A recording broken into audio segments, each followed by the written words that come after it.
Good morning, everybody. Good morning. I like it back here. Y'all know how to cuss. The chair detects a quorum, so we will call this meeting of the June 18, 2025 Regional Council body to order. You were sent out the packet with the minutes, and when you're ready, I'll entertain a motion and a second for approval. Thank you, Mayor Moore. Thank you for the second. Any corrections, additions, or deletions from the minutes? I don't hear any. Are you ready to vote? All in favor of approving the minutes as presented, please say aye. Aye. Opposed, say no. Thank you. The minutes are adopted. Next item on our agenda is an opportunity for public comment. Any member of the public wish to address the council body? I don't hear any, so we'll proceed with information items. The only information item we have is the revolving loan fund loan review committee appointments. You recall in April, we kind of reconstituted some things, moved some things around. And so those appointments are listed in your packet. And for the record and for the minutes, you see their names and their affiliation on the screen right now. And that's just for your information. So if you're on that list, thank you for your service. If you knew that you were on that list, if you didn't, congratulations, you're on the list now. So that is for your information. Any questions about that? All right, we're ready for action items. First item is a resolution GNRC 2026-01, adopting the annual work program and budget for our fiscal year coming up. Michael, you're recognized. Thank you, Mr. Chair. Good morning, everyone. I'm here to present the proposed budget for fiscal year 2026. Just like the rest of you, our budget year begins July 1st, goes through June 30th. So today's presentation is an overview of how we've allocated the state and federal grants in your local matching funds that we generate through membership dues to programs and services across our agency. It's also noteworthy that we're one of 9 development districts across the state of Tennessee. We serve statutorily Northern Middle Tennessee, 13 counties there. We include some additional counties, and some of our programming, like our transportation planning work, also includes Murray County. But as a development district, we do receive funding through state government as appropriated by a formula that's in the statutes. And a condition of that funding is to prepare an annual work program to submit to the Department of Economic and Community Development that describes the activities that we're going to be fulfilling on behalf of our local government members and the state agencies that we're going to be working for and with throughout the year. So you have in your packet a cover sheet explaining a little bit more about our budget, where our revenue comes from, and the entire work program is available online at gnrc.org/annual budget. In that document, you'll be able to find a little bit more information about who we are as an organization, who we serve, who we benefit across Middle Tennessee, also a listing of all of our state and federal designations. Many of you are well aware of our federal designation as the Metropolitan Planning Organization for 7 counties around the Nashville metropolitan area. And in that role, we are empowered by federal law to convene local partners with state officials to decide how federal transportation dollars will be allocated to roads, bridges, public transit, walking and biking projects across Middle Tennessee. Are also the federally designated area agency on aging. And we add in disability to the title here in Tennessee. And in that role, we convene local elected officials and their constituent representatives with state officials to decide how to spend federal funds that are allocated to the congressional appropriations to help older adults across the U.S. Stay in their home as long as possible. And we're also designated by the Department of Commerce, U.S. Economic Development Administration, as the Economic Development District for Northern Middle Tennessee. And in that role, we convene local elected officials, the state agencies, and private sector leaders to develop a vision for economic development for our region that can then inform and guide federal investments into infrastructure, site development projects that help us attract and grow jobs within our regional economy. Find out more information about those designations in the work program. Also, you'll find a listing of the programs and services that we have planned for the year with attached budget. I'm going to turn it over here in a minute to the leaders from 6 areas of our organization to talk a little bit about the accomplishments that we achieved throughout fiscal year 2025, perhaps coming to close in a couple of weeks, and then a few things that they're looking forward to achieving over the next year with the adoption of this budget. To get us started with that is Sarah Fowler, our Director of Aging and Disability Services. Morning, Sarah. I'm the Director of Aging and Disability, and I spoke a couple months ago. So today I'm keeping it very brief. Again, just want to share some of the highlights from last year and some of the things we're looking forward to next year. Last year, we really concentrated on being a better partner. So one of those ways we were a better partner to our senior centers. We helped give them funding for rebranding efforts. We connected them with local farmers so that they could do a Tennessee Burger Day to have an outreach event. So we really tried to help them maximize outreach to their individuals in their communities. We wanted to be a better partner for our in-home service provider network. The agencies that provide in-home services to our clients, the homemaking, the help with personal care, things like that. So we updated our the way they bill us so that hopefully that's a lot easier. They can get paid more easily and more quickly, which that's a win for everyone. And then we also wanted to be a better partner in the individuals that we serve in the community. So the older adults and adults with disabilities. And to do that, we try to change or update some of the ways we do services. So we worked with our provider agency to add congregate breakfast options. We were able to offer limited assistive technology, some medical supplies, and additional transportation services for in-home services. So we were really excited about those things. For next year, what we want to look forward to is we want to now work on expanding how we provide for our family caregivers. We want to offer the flexibility that they can hire their own worker. And that is huge. Any way we can support our family caregivers to keep their loved ones at home is a way to save money and better provide services for that care receiver. We also are looking at home modifications and ways we can partner with agencies in the community, whether it's a referral partner or a more formal partnership. As we all know, it's really important to age in place, and sometimes being able to make those simple updates or modifications to your home is a way to do that. And then last, we are receiving an increase in state funding. So we are very thankful to our state agency, the Department of Disability and Aging, for advocating on our behalf for increased funding from Governor Lee. And that was heard and approved. And so we are very thankful that the GNRC region will receive an additional almost 1.7 million to offset some of the cuts we received in federal funding, and then also address some of the individuals on our wait list for services. So across all 13 counties, we're hoping to be able to serve more individuals. So those are the things we're looking forward to next year. Brian?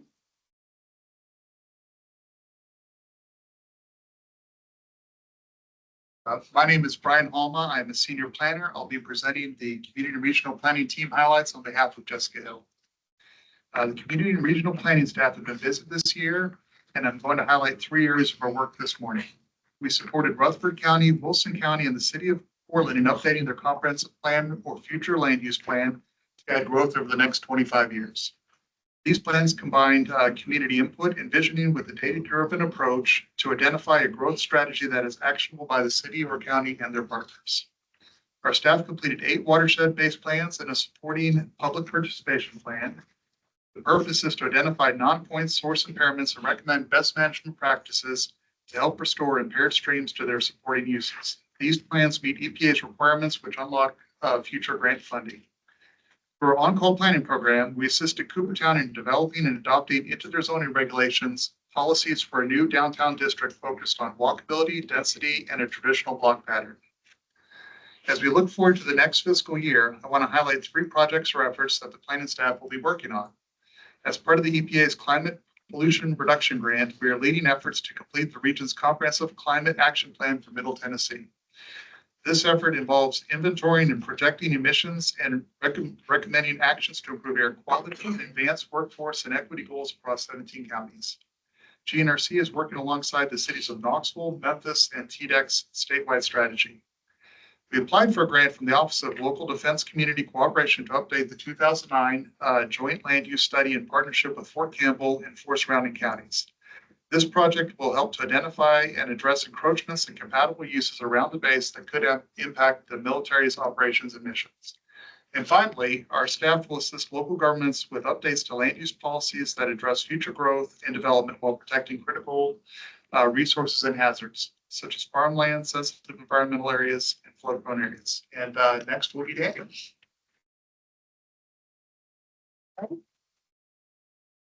Good morning. I'm Amy Napoli with the ECD department here at GNRC. This past year has been one of transformation, growth, and record-setting achievements for the Economic and Community Development Department. I'm very proud of rebuilding our department from the ground up. We welcomed 3 outstanding new team members, invested in professional development, and took a hard look at our systems and processes. Now our team is more aligned, efficient, and equipped to serve our communities. Second, we have been administering 34 grants totaling nearly $30 million. These projects span the region and represent the most ambitious portfolio in our department's history. We've partnered with state and local governments, engineers, architects, and contractors to deliver everything from downtown improvement grants and site development to vital water and wastewater infrastructure projects, including 16 major efforts focused on regionalization, reuse, water line extensions, booster station repairs, and much more. Third, we secured a $2 million Rural Healthcare Pathways Expansion Grant from the Tennessee Higher Education Commission. This project will tackle the nursing shortage in Trousdale, Smith, and Macon counties by building a pipeline of licensed practical nurses through a powerful partnership with TCAT Hartsville, local high schools, and healthcare employers. Looking ahead to this coming year, we're excited to bring a dozen infrastructure and community improvement projects across the finish line.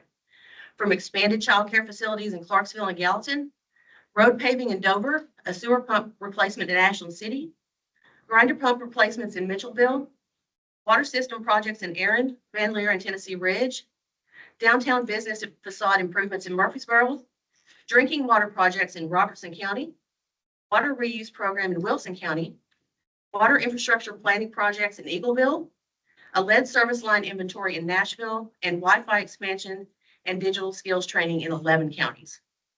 We'll also see progress on connected community facilities at the historic Ward School in Hartsville, the Houston County Courthouse, and Wilson County Fairgrounds.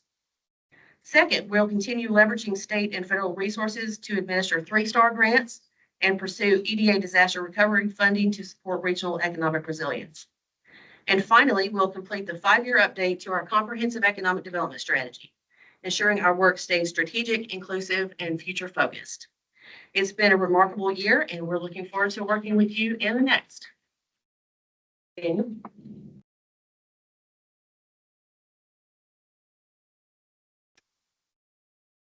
Good morning, Council. My name is Daniel McDonald, Director of Transportation and Infrastructure here at GNRC.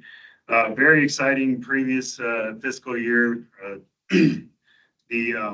One of the things we're very proud about is our programming and project acceleration under the leadership of Taylor Lee on our staff.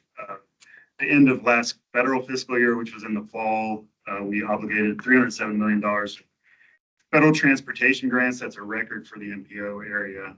I'm looking forward to expanding that.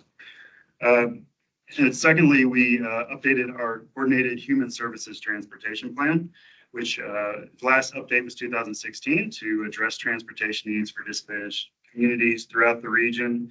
And that was under the leadership of Tom Fox, our public transportation coordinator. Did a lot of great outreach working groups with that. And one of the outcomes we're restarting a public transportation roundtable, which you'll hear more about. Finally, we set goal-oriented roadway safety performance targets, which are a federally mandated target. We worked with our data and research team to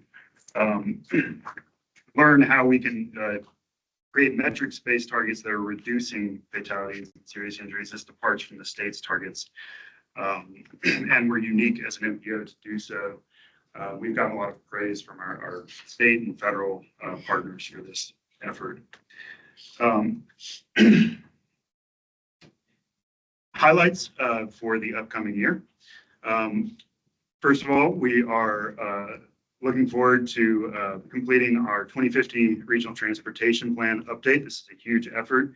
as well as our transportation improvement program. Those are 5 and 3-year update efforts. With our RTP, we're already seeing from 5 years ago, the demand in projects applied for has exceeded about 14 billion, and our last plan was 10 billion, showing the need in the region and a big opportunity to realign regional priorities through those processes. Secondly, very excited to kick off a new program. We were awarded Safe Streets for All grant from FHWA, $6 million to deliver quick build and demonstration projects throughout our entire GNRC footprint. And this will be a great opportunity to improve safety on our roadways and kind of increase our coordination with local and state partners. And finally, on that note of continuing our project acceleration, the programming committee will be kicking off, which is an initiative of the Transportation Policy Board with TPB, TCC members, GNRC staff, and we're excited to get that into action. With that, I'll hand it off to Pete. All right, thanks, Daniel. Well, good morning, everyone. My name is Pete Westerholm. I'm with the External Affairs team. I'm excited to share a few of our highlights with you this morning. In fiscal year 25, we convened IT leaders from across Tennessee for our inaugural Public Sector IT Summit. This was an opportunity for GNRC to shine in its role as a convener, bringing together public agencies to stay informed and connected on emerging technologies. Many of your IT leaders were there at that event. Additionally, we saw tremendous support from our volunteer network, with more than 2,000 individuals contributing over 19,000 hours of service across programs. These volunteers participated through our Medicaid counseling or Medicare counseling program, helped with outreach events, and helped score arts grants applications, among other activities. And through dozens of presentations and community events, we brought resources to seniors and caregivers in every corner of the region. In May, we celebrated a major milestone with our first ever Older Americans Month open house, where residents had the opportunity to connect directly with service providers and GNRC staff. Behind the scenes, our external affairs and creative services team supported planning projects and agency-wide initiatives, helping us tell our story more effectively and engage the public better. Looking ahead to the next fiscal year, we're excited to host our second Public Sector IT Summit, which will build on the success of our first and dive deeper into innovation and local governance. Michael Skipper will be telling you a little bit more about that later on. Also, we'll continue our digital literacy for seniors program through new partnerships at the local level, offering older adults the skills and confidence they need to use technology safely and stay connected. As we prepare for the adoption of the Regional Transportation Plan, we'll be developing public engagement efforts to inform the public about this important opportunity or this important process. And lastly, we'll keep growing our volunteer program, creating more opportunities for residents to connect with one another and contribute to meaningful work that improves the lives of all of our citizens. With that, I'll pass things over to Joanna.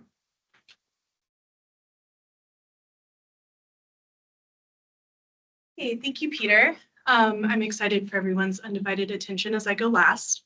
I'm Joanna McCall, Senior Analyst with the Research and Analytics team. I'm here to provide you with our update over the last fiscal year. First, with major progress in data infrastructure, we standardized over 1,400 data sets from the National Land Cover Dataset and the Landscape Change Monitoring System, covering 39 years of land cover and use to make them uniform across space and time. We also analyzed over 1 million land parcels to support our land use update. Second, with direct support to other GNRC departments, we assisted community and regional planning with data analytics for 8 watershed plans. We supported economic and community development with their successful Rural Healthcare Pathways Expansion Grant application. We updated the aging department's online profiles for GNRC supported senior centers. And for transportation and infrastructure, we updated over 100 data sets for the 2050 Regional Transportation Plan. Third, regarding special projects, we certified the Gallatin Special Census using a new method piloted with the Tennessee State Data Center and Tennessee Economic Development, leading a team to verify a population of over 2,500. This being our fourth certified special census, but thanks to a bill passed this session, this funding allocation will now be made using population estimates, so we don't anticipate further use of this program. We'll remain busy over the next fiscal year, and we are particularly looking forward to first expanding our land cover and land use network. We'll add more detailed data like impervious surface classifications, and we'll work with Vanderbilt on using AI to analyze land use patterns. This will help us better understand development trends, conservation opportunities, and loss of farmland over time, exploring questions that this body and the GNRC staff are frequently asking. Second, modernizing our systems. We'll be migrating our server system over to ArcGIS Enterprise, overhauling our data storage systems to an online portal, overall improving our file management and streamlining information to be more accessible so that we're best able to support our partners in selecting the best data and analyses to answer your questions. And third, continued support to other GNRC departments, where we'll assist transportation and finalizing the 2050 RTP, enhance modeling for managed lanes and micro simulations.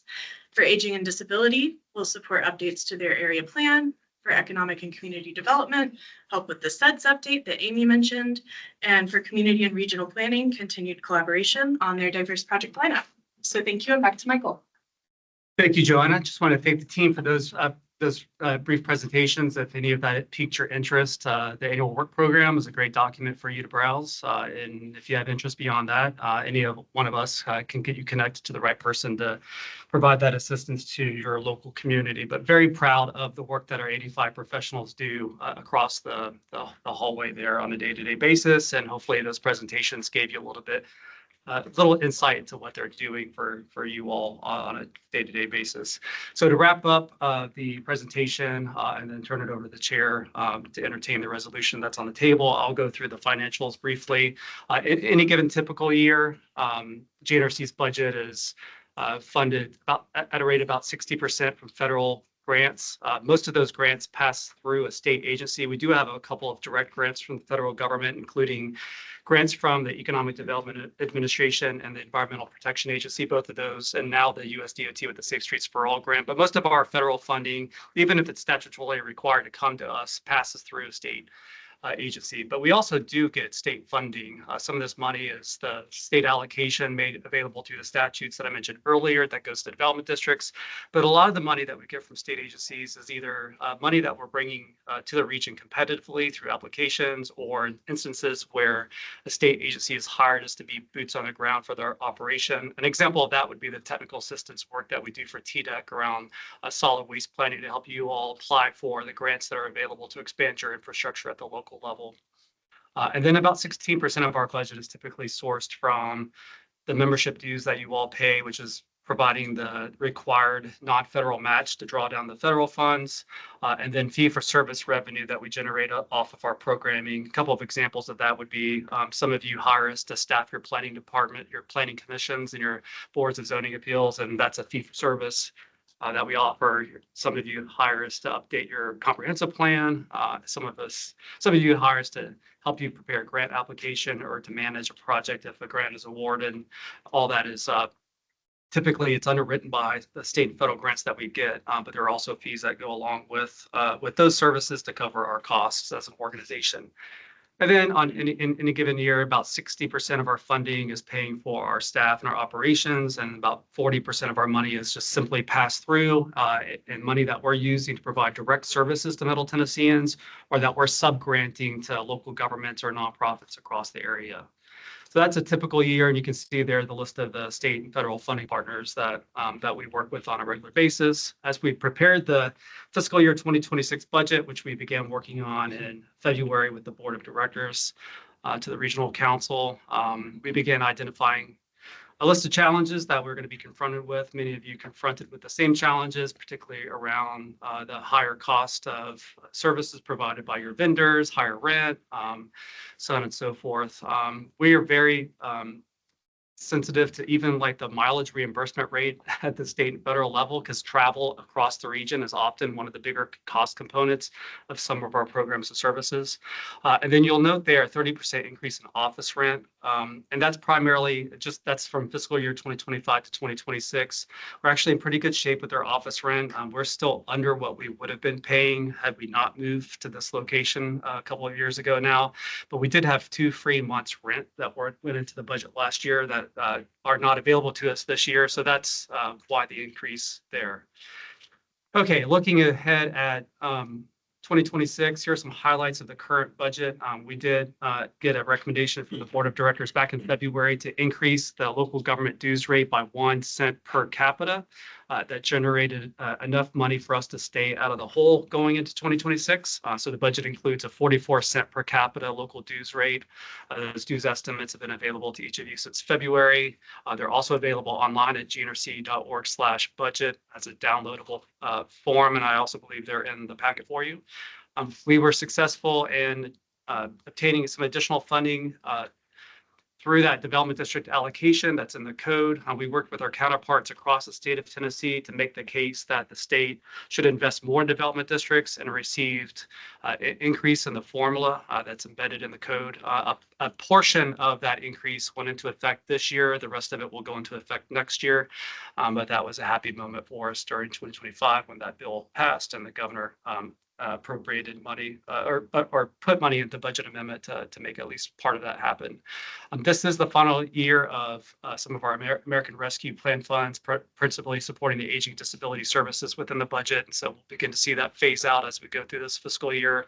But bottom line here, we've got about a $22 million budget as we see it now. That could change over time as new grants are made available to us, or if there are any rescissions on existing grants that we're counting on happening, which is a possibility.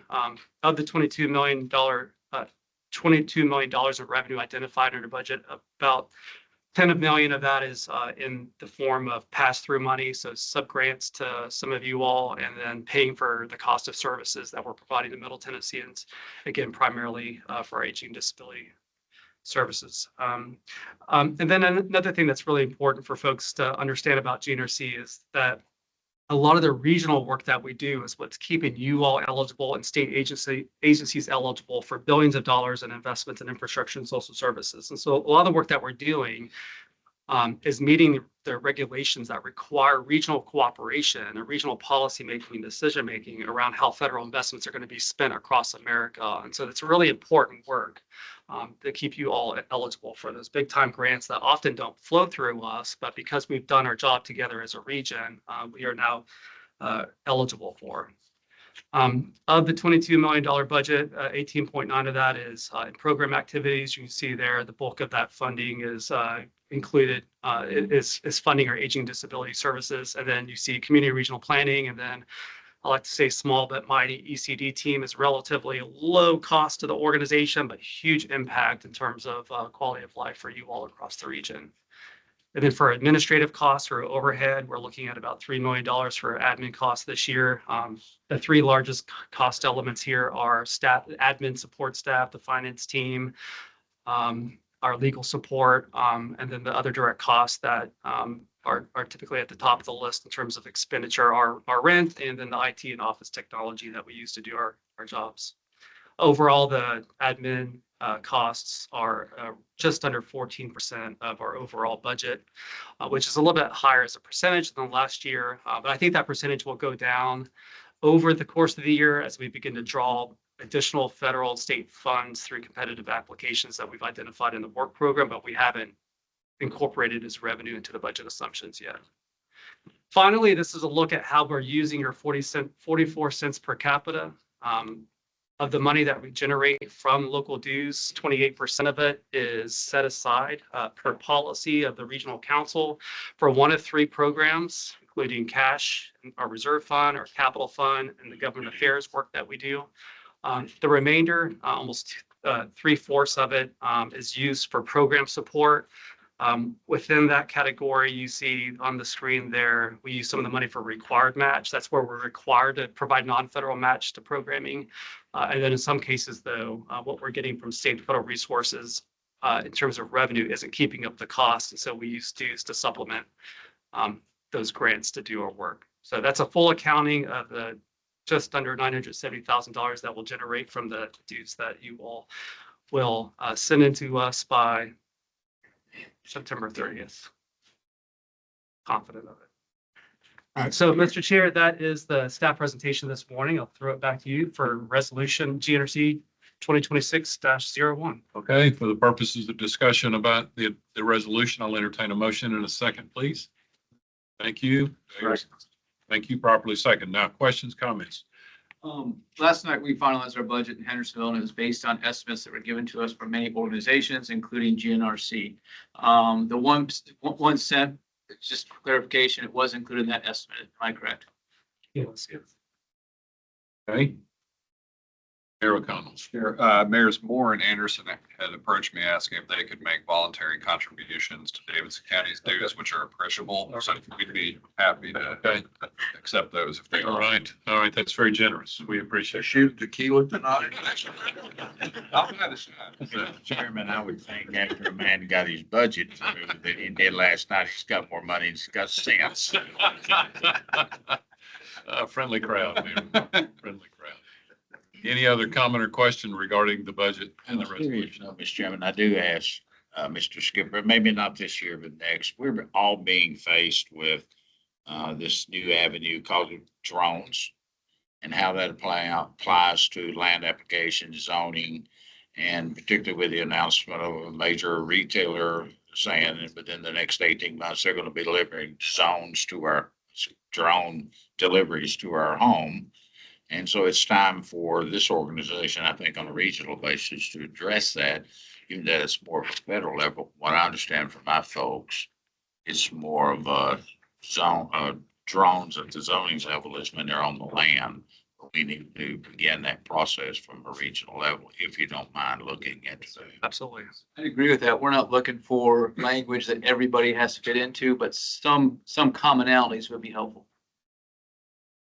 And particularly how that applies, again, I'm not in the ag business like some of my fellow county mayors, but that has implications over to the green belt that we don't always understand. So doing a comprehensive study of that, I think would help and help us as we go down the road, because it's going to be here before we know it. Great idea. Thank you. In Fort Campbell in our region, we're very sensitive to that.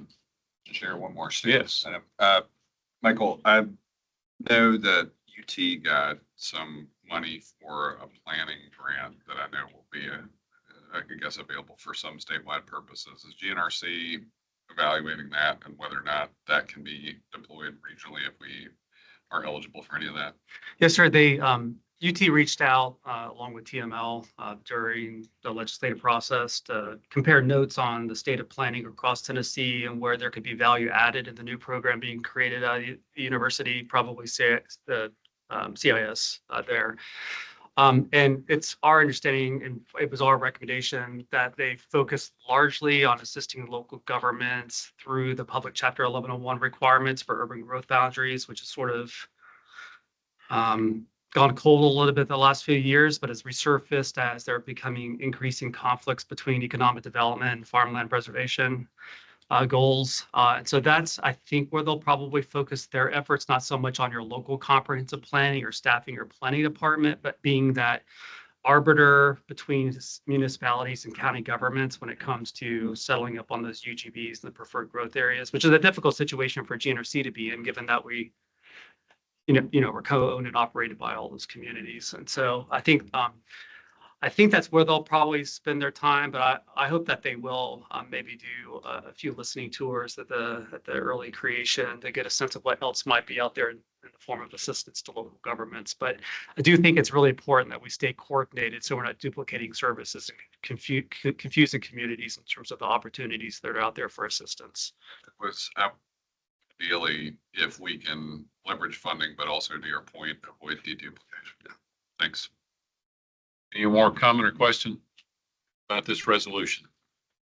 Michael, to you and Michelle and Megan and Sarah, Brian, Amy, Daniel, Pete, Joanna, and the 80+ people who do the heavy lifting around here, thank you for for the work you do for our region. All right, we're ready to vote. All in favor of Resolution 2026-01, please say aye. Any opposed, say no. And Resolution 01 passes. Thank you very much. We are now ready for the next item on our agenda is the election of officers. Mr. Skipper, please, sir. Thank you, Mr. Chair. Just we have in your packet brief description on the positions within our slate of officers, but also sort of a note that our officers typically serve 2 consecutive one-year terms. I have on the screen the list of our current officers being our chair, Clarksville Mayor Joe Pitts, Cheatham County Mayor Carrie McCarver as our vice chair, and Town of Smyrna Mayor Mary Esther Reed as our treasurer. Each of them are nearing the end of their first one-year term. If reelected, would continue to serve in those roles through June 30th of the coming year. So with that, I'll turn it back over to the chair for nominations from the floor. Okay, I'll ask for nominations from the floor for the offices of chair, vice chair, and treasurer. Make a motion that we keep the current officers that we have in place. One caveat that we have a background check coming back on Mary Esther Reed from treasurer. Other than that, we make that recommendation. So noted. Okay, we've got a. Check or the officer? She'll be responsible for paying for that background check. Okay, all right, thank you. Thank you, Mayor Otto. Any comment or question regarding that nomination? Chair, I think we should look for a new immediate past chair. Okay. All right, friendly crowd. All right. Thank you, Mayor O'Connell. All right, any more nominations from the floor? Hearing none, seeing none, are you ready to vote on this slate that's before you? Quick, I'm trying to get in front of the minutes. I notice this is listed as item 4C in the packet, and I just want to make sure we clear that because it's item B on that. So just a quick technical note. Thank you, Mayor. We'll note that as a scrivener's error. 4B. Skipper's error. Skipper's error. I was going to give you a break there, Mike. All right, are you ready to vote? All in favor, please say aye. Aye. Any opposed, say no. This is where Mary Esther Reed can say no. She doesn't. All right, thank you for that. Those officers are elected. All right, executive chair's report. I should have done this at the top of the meeting. We want to welcome Mayor Nelson Andrews from the city of Brentwood. Welcome to this august group. It's customary you give a speech. Hey, hearing Thank none. you. Good night. All right. Great speech. Great speech. Thank you to Mayor McCarver for filling in for me the last two meetings. Thank you for that. To the staff, I've already said thank you for the budget and the work you do, but I just want to say it again for keeping us focused on the vision and the customer out there. And then to my fellow officers, congratulations on your reelection. We look forward to serving with you. That's the end of the chair report. We're up to you now, Michael. Thank you, Mr. Chair. Just a couple of brief items for you this morning. With the adoption of our new work program and budget, there's a few additional follow-up actions that we'll need from folks as we get into the new fiscal year. One is I'll be reaching out to the county mayors to either reaffirm or get your new appointments to this body. Each of the county mayors across the 13 counties that we serve are empowered to appoint 2 folks from their community, one to represent business and commerce and the other to represent social equity issues. I think most of our seats are filled with current appointments, but I'll circle back around with you to get those appointments for fiscal year 2026. We also have various technical committees and advisory committees, so we'll begin assessing any vacancies that are on those groups to get your input to get those filled. For all members, this is a good time of year to review your designated alternate designations. In the event you can't make a meeting, it's really important that we achieve a quorum. So we've got a proxy sheet online at gnrc.org/proxy that you can fill out, make sure that you've got representation here at each of the meetings. And then finally, I'll work with the chair on reaching out to our legislative delegation to get the appointments from the Tennessee General Assembly, who have 2 seats on this regional council body. Representative Lynn is the current representative from the State House, but we do have a vacancy in the Senate. And it'd be important that the delegation is aware of that and can make that appointment. And finally, just to look ahead to upcoming meetings, we've got back in this room, the Transportation Policy Board, or the NPO Board, on July 16th. Really important update on where we are in production of this regional transportation plan. If you're interested in funding for your transportation projects. That's a really important meeting to get to. August 12th would be the next convening of our board of directors, which includes the officers that were just elected and the one representative from each of the counties that GNRC represents. That representative of the county could also be a city mayor, but it's somebody to represent that area. That is the county. Its next convening is board of directors. We have on the agenda, of course, our quarterly financial report, but also our annual review of personnel policies. And then this body meets again August 20th. That'll be here at our offices again. We've got word that the downtown library is likely going to be closed through October-ish. So we'll continue to meet in this room until that becomes an option again.